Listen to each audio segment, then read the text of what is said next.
Paris, France, June 5th, 2022. The crowd rises as one. 15 years of watching this man transform red clay into his personal kingdom, and still they can't believe what they're witnessing. Rafael Nadal, 36 years old, his body breaking down, his era supposedly ending, has just claimed his 14th French Open title. Read that number again. 14 French Open championships. No athlete in any sport has dominated a single venue like Rafael Nadal has dominated Roland Garros. But here's what will blow your mind. This isn't just about one tournament. This is about a man who turned an entire surface into his personal laboratory of perfection. How good was Rafael Nadal on clay? He wasn't just good. He wasn't just great. He became physics itself, bending the laws of tennis to his will.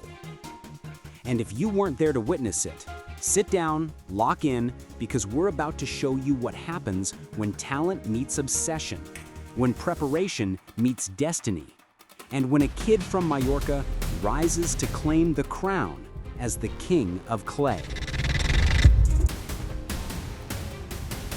2005. Rafael Nadal is 19 years old and has won his first French Open. This triumph wasn't just a breakthrough. It was a declaration of war against every clay court player who came before him. But even then, nobody could have predicted what was coming. See, Nadal didn't just win his first French Open. He announced the beginning of an era so dominant, so suffocating, that an entire generation of players would spend their careers fighting for scraps while he feasted. Before he turned 20, Nadal had already shown the world something they'd never seen before: complete mastery of clay court tennis. But that was just the appetizer. The main course was about to serve up a level of dominance that defied mathematical probability. Moment of magic from Nadal. Oh, sensational from Nadal. It's a Rafa special. Running out of superlatives. Because the tennis is spectacularly good. Phenomenal Nadal. That's what you call this.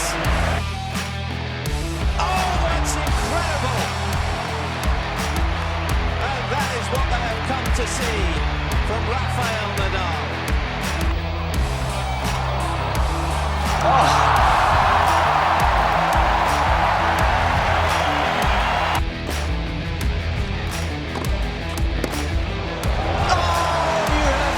To be kidding me.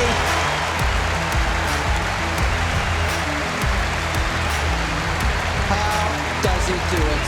Well, nothing is a lost cause for this guy. Yes! What a response from Nadal. Oh, come on, Rafa Nadal!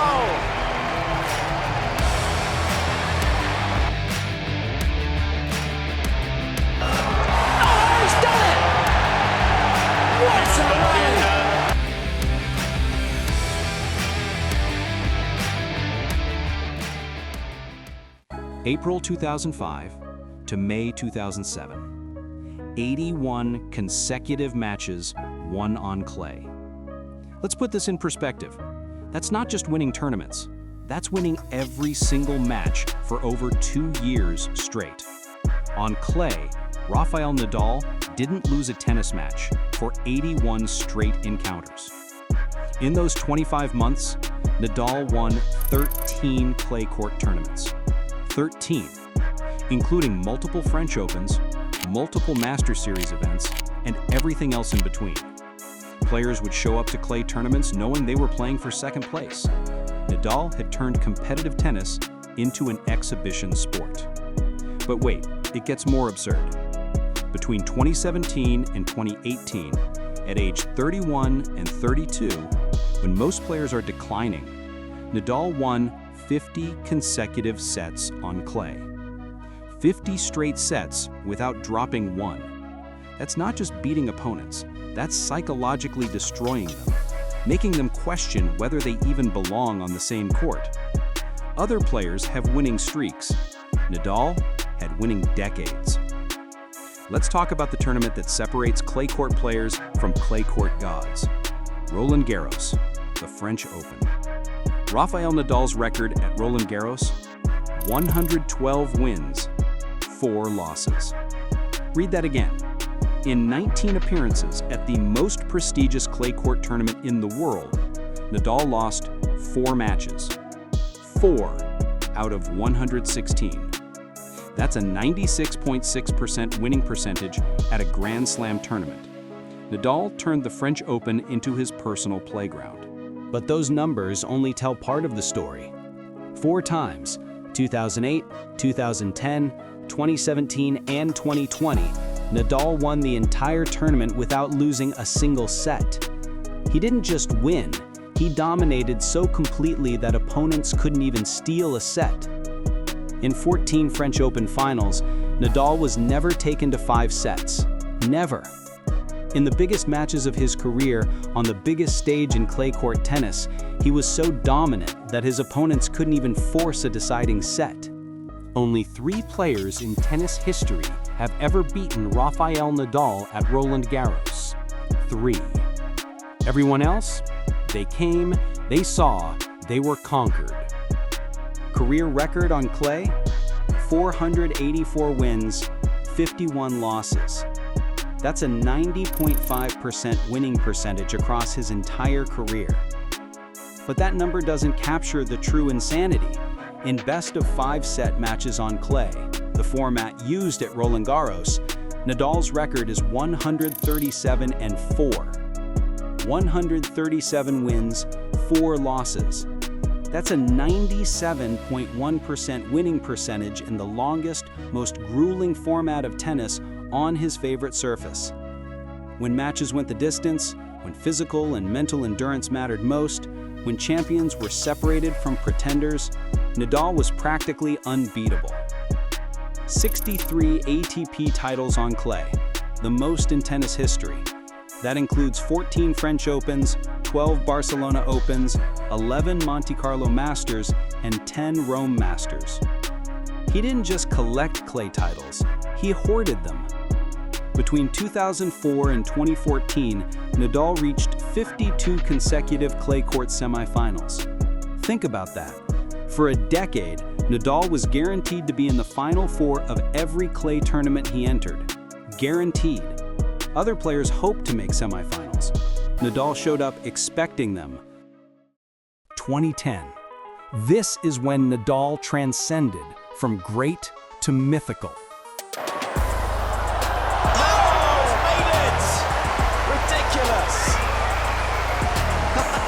That's unbelievable. He became the only man in tennis history to win all 3 clay Masters 1000 events and Roland Garros in the same calendar year. Monte Carlo, Rome, Madrid, and Paris. The Clay Slam.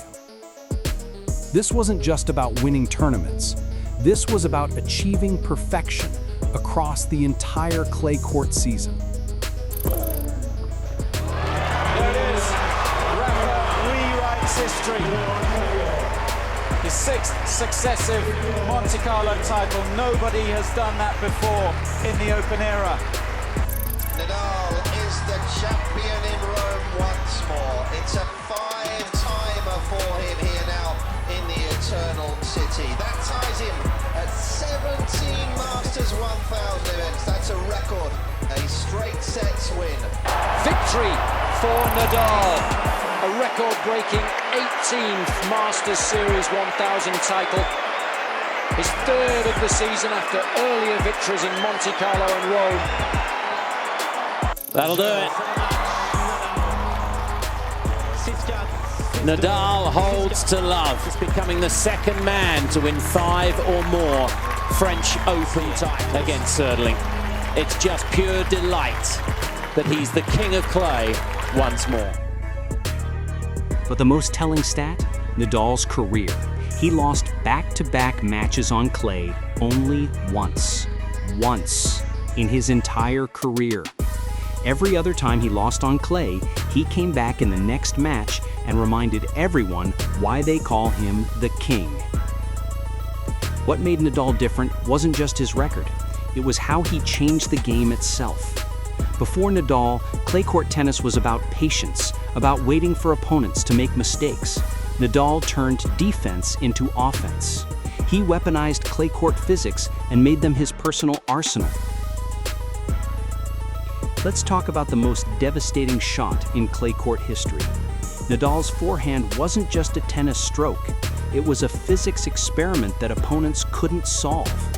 3,200 revolutions per minute on average, sometimes peaking at 5,000 RPM. Nadal was spinning the ball so fast that measuring devices had to be recalibrated. But here's what made it lethal on clay. That heavy topspin doesn't just create bounce, it creates chaos. Nadal's forehand would hit the surface and explode upward, kicking higher than opponents expected, forcing them into uncomfortable positions above shoulder height. Watch any Nadal rally on clay. Really study it. His opponents aren't just hitting backhands, they're hitting defensive backhands from chest level, desperately trying to stay in points while Nadal constructs the perfect trap. Every forehand was calculated to push opponents further behind the baseline, further out of their comfort zone, further from any hope of taking control. But the forehand was only part of the equation. Clay courts are supposed to slow players down. The surface is slippery, unpredictable, punishing the quick lateral movement. Nadal turned these obstacles into advantages. His footwork on clay wasn't just exceptional, it was supernatural. Watch him slide into shots. Other players slide because they have to. Nadal slid because he chose to. He turned clay court movement into an art form.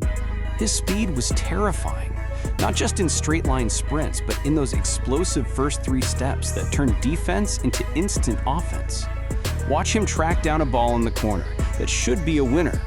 Most players, if they even reach it, can only lob it back defensively. Nadal? He'd reach balls that seemed impossible and somehow generate enough racket head speed to turn that defensive scramble into a blistering winner down the line. His physicality was built for clay court warfare. While opponents wilted in 3-hour matches, Nadal seemed to get stronger. His muscle memory was so complete that even at the end of 5-set matches, his movement patterns remained flawless. Other players cramped, Nadal accelerated. Here's what separated Nadal from every other great clay court player. He didn't just hit great shots, he constructed perfect points. Every ball had a purpose, every angle was calculated, every shot was setting up the next 3 shots. His forehand wasn't just about finding weaknesses, it was about creating them. But watch his shot selection. Nadal rarely went for immediate winners. Instead, he built points like an architect, each shot adding another layer of pressure until opponents had nowhere to hide. Cross-court forehand to stretch the opponent, short ball to bring them forward, passing shot to end the point. Poetry in motion. But technique only tells half the story. The other half was pure mental domination. Clay court tennis demands patience, endurance, and mental toughness that borders on insanity. Points can last 30 shots. Games can last 15 minutes. Sets can stretch for hours. Nadal thrived in this chaos. While opponents grew frustrated with long rallies, Nadal seemed to gain energy from them. Every extended exchange was another opportunity to impose his will, another chance to prove that his desire was stronger than their hope. Watch his shot body language during long points. Other players show fatigue, frustration, desperation. Nadal showed focus. Absolute, unwavering focus. Point 1 of the match looked exactly like point 200. Same intensity, same precision, same refusal to give an inch. Every ball was the most important ball. Every point was the most important point. That level of concentration, maintained over 4-hour matches, was inhuman. The endurance was legendary. Opponents would run out of ideas, run out of shots, run out of will. Nadal would run through walls if it meant winning the point. His refusal to give up turned hopeless defensive positions into offensive opportunities. Other players played tennis on clay. Nadal played clay itself. Here's what separated Nadal from every other great clay court player in history: mental invincibility. Players didn't just lose to Nadal on clay. They were defeated before they walked onto court. The psychological advantage was so complete that matches were decided in the locker room. Even in decline, Nadal's clay dominance remained superhuman. 2022, age 36, foot injuries that would end most careers, questions about retirement swirling around every match. His response? Another French Open title, his 14th. That final title wasn't just about adding to his collection. It was about proving that even a broken Nadal on clay was better than prime versions of everyone else. Age caught up to his body, but it never caught up to his mastery of red dirt. How good was Rafael Nadal on clay? He wasn't just good, he was inevitable. He turned professional tennis's most prestigious clay tournament into his personal garden party. He made winning on clay look as routine as breathing. 90.5% career winning percentage on clay, 14 French Open titles, 63 clay court titles, 81 match winning streak, 50 consecutive sets won, 52 straight semifinals, the only clay slam in men's tennis history. Every slide into a corner, every impossible retrieval, every forehand that defied physics, it all added up to something that transcended sports. Nadal on clay wasn't just athletic dominance. It was art. It was poetry. It was a 20-year masterclass in turning clay courts into personal kingdoms.